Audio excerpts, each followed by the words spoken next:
Hello students. आज हम लोग देखेंगे सिंपल ट्रिक किसी भी इनऑर्गेनिक मॉलिक्यूल में हाइब्रिडाइजेशन फाइंड करने का।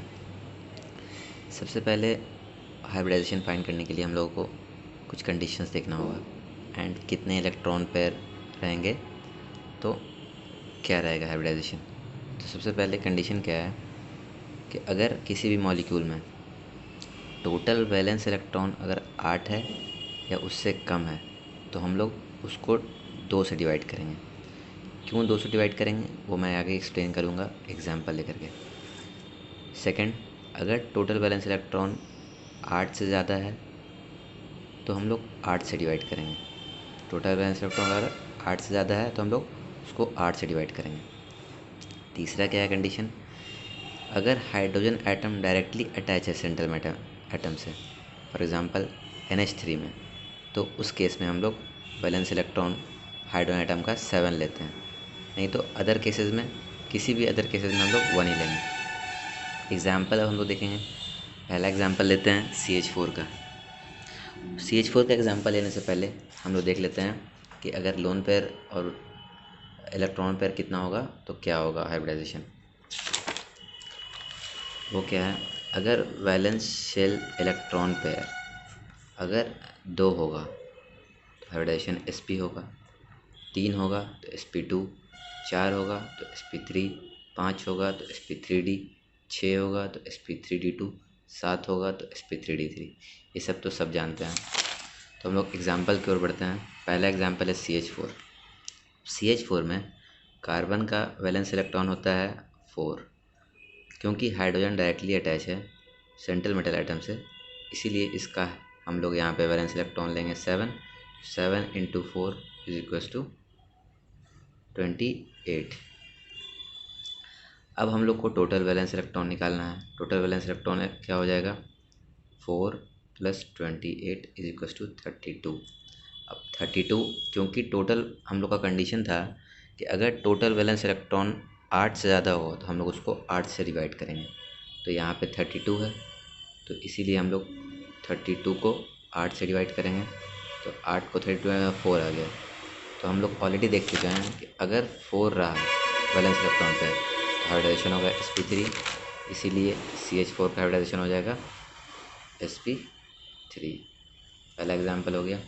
सिमिलरली अगर हम लोग दूसरा एग्जाम्पल अगर NH3 का देखते हैं तो NH3 में नाइट्रोजन के पास होता है 5 वैलेंस इलेक्ट्रॉन एंड हाइड्रोजन क्योंकि डायरेक्टली अटैच है तो यहाँ पे हम लोग 7 लेंगे एक हाइड्रोजन का, 3 हाइड्रोजन का हो जाएगा 21। तो टोटल वैलेंस इलेक्ट्रॉन हो जाएगा 21 + 5 26। अब यहाँ पे क्योंकि हाइड्रोजन एटम क्योंकि वैलेंस इलेक्ट्रॉन हम लोग ऑलरेडी देख चुके हैं कि अगर वैलेंस इलेक्ट्रॉन 8 से ज़्यादा रहा तो हम लोग 8 से ही डिवाइड करेंगे। तो टोटल वैलेंस इलेक्ट्रॉन को 8 से डिवाइड करेंगे तो 8 × 3 = 24, बच गया 2। तो 2 को, क्योंकि हम ये भी लिख चुके हैं कि अगर वैलेंस इलेक्ट्रॉन अगर 8 से कम बचा, क्योंकि ऑलरेडी हम लोग यहाँ पे 8 से डिवाइड किए इसको 26 को, तो 2 बच गया। अब अगर 2 बच गया है तो जो रिमाइंडर है उसको फिर 2 से डिवाइड करना होगा। तो 2 से डिवाइड कर देंगे तो 2 / 2 = 1। तो टोटल हो जाएगा 4। ये भी हो गया sp3। सिमिलरली अगर हम लोग H2O का देखें तो H2O में ऑक्सीजन होता है, इसमें सेंट्रल मेटल एटम। ऑक्सीजन के पास होता है 6 वैलेंस इलेक्ट्रॉन एंड हाइड्रोजन क्योंकि डायरेक्टली अटैच है तो यहाँ पे 7 हम लोग कंसिडर करेंगे। 7 × 2 = 14 वैलेंस इलेक्ट्रॉन। टोटल हो जाएगा वैलेंस इलेक्ट्रॉन 20। सिमिलरली हम लोग क्योंकि 28 से ग्रेटर है इसीलिए हम लोग उसको 8 से डिवाइड करेंगे। तो 8 × 2 = 16। कितना इलेक्ट्रॉन पेयर बचा, 4 इलेक्ट्रॉन पेयर जो बचा है उसको डिवाइड करेंगे हम लोग 2 से। फिर आ जाएगा हम लोग के पास 2। तो 2 bond pair + 2 lone pair = 4। Hybridization = sp3। Similarly अगर हम लोग देखते हैं PCl5 का तो PCl5 के पास फॉस्फोरस होता है। फॉस्फोरस में 5 वैलेंस इलेक्ट्रॉन होता है एंड क्लोरीन एक हैलोजन है तो उसके पास 7 वैलेंस इलेक्ट्रॉन होगा। एंड 5 क्लोरीन है, 7 into 5 is equals to 35। Total हो जाएगा 5 + 35 इज इक्वल्स टू 40। इसको भी हम लोग सिमिलरली 8 से डिवाइड कर देंगे तो हो जाएगा 5 आ जाएगा यहाँ पे, 8 5 = 40। तो यहाँ पे हाइब्रिडाइजेशन हो जाएगा sp3d। सो इस तरीके से हम लोग सब मॉलिक्यूल का फाइंड कर सकते हैं। कुछ और एग्जांपल देख लेते हैं।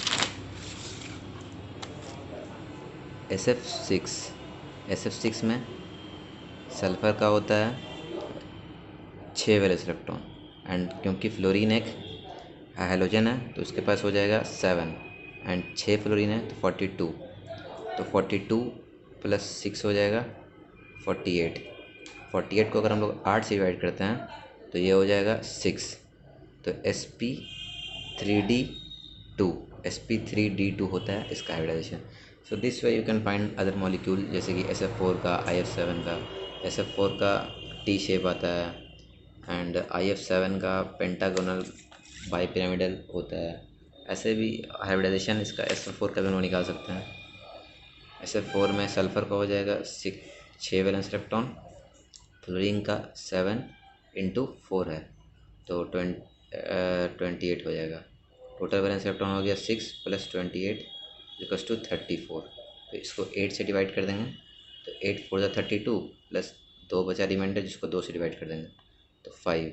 सिमिलरली यहाँ पे भी हो जाएगा 4 इलेक्ट्रॉन पेयर एंड एक लोन पेयर, 5 यानी sp3d। इसका हाइब्रिडाइजेशन हो जाएगा sp3d। सो इस तरीके से हम लोग IF7 का भी निकाल सकते हैं। IF7 में हो जाएगा, क्योंकि दोनों हेलोजन है, आयोडीन भी फ्लोरीन भी, तो डायरेक्ट हम लोग 8 का सिले करके इंटू 7 कर लेते हैं, 56 हो जाएगा। तो 56 को हम लोग डिवाइड करेंगे, सॉरी 7 एक 8, हाँ सही है 56 को हम लोग 8 से डिवाइड करेंगे तो 8 7 = 56, 7 आ गया इलेक्ट्रॉन पेयर। इसका मतलब हाइब्रिडाइजेशन हो जाएगा sp3d3। इस तरीके से हम लोग किसी भी मॉलिक्यूल का हाइब्रिडाइजेशन फाइंड कर सकते हैं। तो थैंक यू गाइस।